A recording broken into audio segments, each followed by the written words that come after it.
महाराजगंज में अगर एक पैर अगर हमारा जनता हमारे साथ मारे तो पटना और दिल्ली हिल जाए। तेजस्वी यादव जी को मुख्यमंत्री बनाना है तो मेरा भी कहना है कि वो मुख्यमंत्री और हमारे आदरणीय सोहनी जी डिप्टी सीएम। तो इसीलिए युवा नेता होगा तो हमारे समझ से नेतृत्व भी नया होगा। कि मैं तो दौड़ रहा हूँ, रास्ता बस आप लोग बताइए कि इधर दौड़ जाओ उधर दौड़ जाओ। मैं दौड़ने का काम कर रहा हूँ। एक नीतीश कुमार एक पेड़ पुराना होता है और एक पेड़ नया होता है।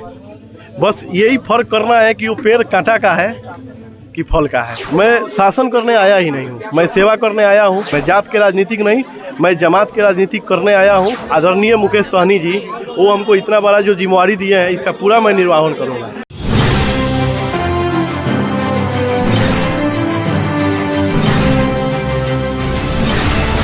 नमस्कार, स्वागत है आपका स्टार टीवी बिहार में और मैं आपके साथ वंदना पांडे। देखिए अभी हमारे साथ खास बातचीत करने के लिए मौजूद हैं नीतीश द्विवेदी महाराजगंज से, जो कि मात्र 24 साल की उम्र में बिहार की राजनीति में कदम रख चुके हैं। और आज जब वो वीआईपी में शामिल होने के बाद, राष्ट्रीय सचिव बनने के बाद महाराजगंज आते हैं तो भीड़ उमड़ पड़ती है।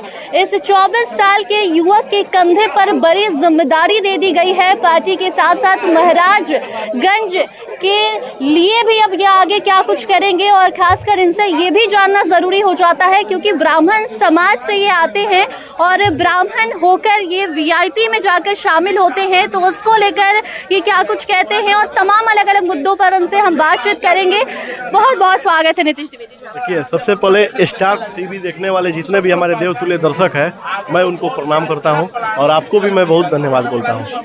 देखिए, आज जब आप यहाँ पर आए राष्ट्रीय सचिव बनकर पटना से महाराजगंज, काफी ज्यादा भीड़ उमड़ी। यही भीड़ और आपके पोस्टर से पूरे पटना को पाट दिया गया। बड़ी जिम्मेदारी जो पार्टी में आपको मिली है, इसके साथ साथ महाराजगंज की भी जिम्मेदारी मिल चुकी है। कैसे देखते हैं इसको, क्या जिम्मेदारी आप निभा पाएंगे? देखिए, सबसे पहले हमारे जो देवतुल्य जनता का जो आशीर्वाद है ना, मैं पूरा कोशिश करूंगा कि देखिए हमको सतत, मैं शासन करने आया ही नहीं हूँ, मैं सेवा करने आया हूँ। और हमारे महाराजगंज, सिवान और छपरा और गोपालगंज के जनता के ही आशीर्वाद से मैं ऑल इंडिया पंचायत परिषद के राष्ट्रीय युवा का अध्यक्ष बना।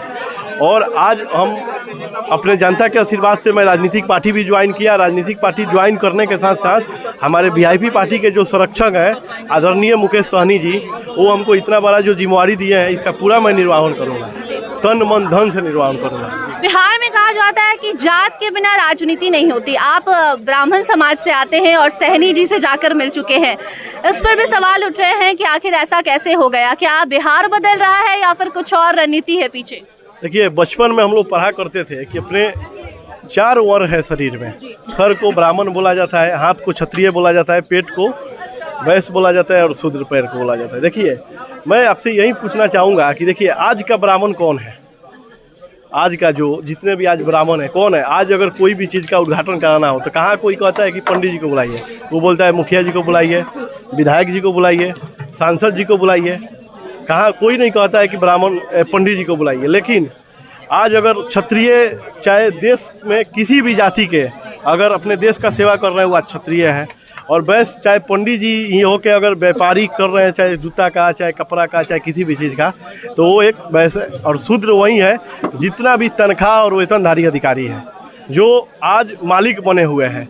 आप देखते होंगे कि इन लोगों को महीना भर ये काम करते हैं तो इनको क्या मिलता है? तनख्वाह और वेतन। वेतन, बे मतलब बेचना, तन मतलब शरीर। एक मेरा शरीर को बेचते हैं और फिर तनख्वाह, तन मतलब शरीर और फीका। तो मेरा बस देखिए कहना में यही है कि हमारे जितना भी देवतुल्य जनता है, मैं जात के राजनीतिक नहीं, मैं जमात के राजनीतिक करने आया हूँ। और मैं यही अपने देवतुल्य जनता से कहूँगा कि देखिए हमको शासन नहीं, हमको सेवा करना है। और महाराजगंज में अगर एक पैर अगर हमारा जनता हमारे साथ मारे तो पटना और दिल्ली हिल जाए। बस महत्वपूर्ण सवाल ये भी है कि आपने ही कहा था कि सभी पार्टियों से आपके जो रिलेशन है अच्छे हैं, सभी पार्टी के कोई एक नेता आपको बेहद पसंद है, फिर मुकेश सहनी ही क्यों? देखिए, सच्चाई जान लीजिए कि मुकेश सहनी तो सबसे पहले युवा हैं और युवा के साथ साथ मुकेश सहनी जी आप देखे होंगे कि एक गरीब घर का लड़का जो उनका संघर्ष का कहानी है, जो ज़मीन से जुड़ा हुआ, वो चले गए महानगर, अब बहुत सारे पैसा कमा लिए, इतना पैसा कमा लिए कि वो बहुत कुछ कर सकते थे। लेकिन उन्होंने कहाँ फिर आ गए? अपने क्षेत्र में, अपने बिहार में लोगों का सेवा करना। तो ऐसा आदमी हमको बिहार में ऐसा दिखे।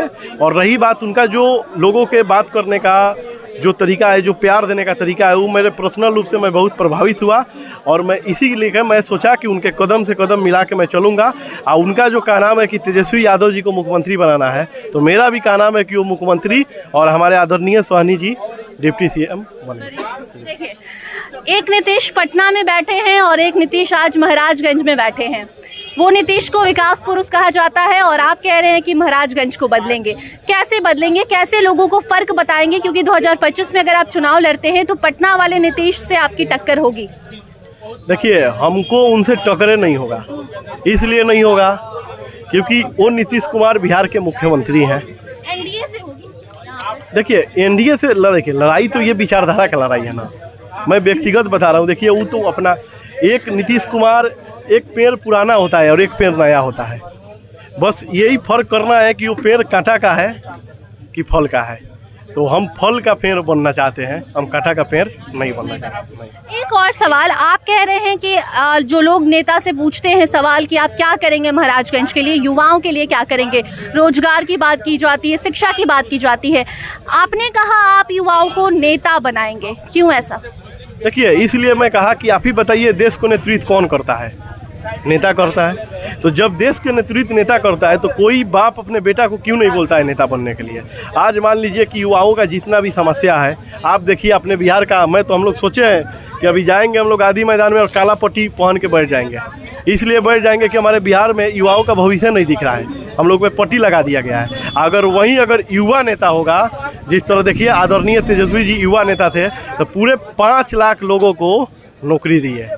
तो इसीलिए युवा नेता होगा तो हमारे समझ से नेतृत्व भी नया होगा। युवाओं की बात हो गई, अब बाकी जो वर्ग हैं, बुजुर्ग हैं, महिलाएं हैं, या बाकी जो महाराजगंज की जनता है, उनके लिए आप चुनाव लड़ते हैं, जीतते हैं, क्या करेंगे बदलाव महाराजगंज में?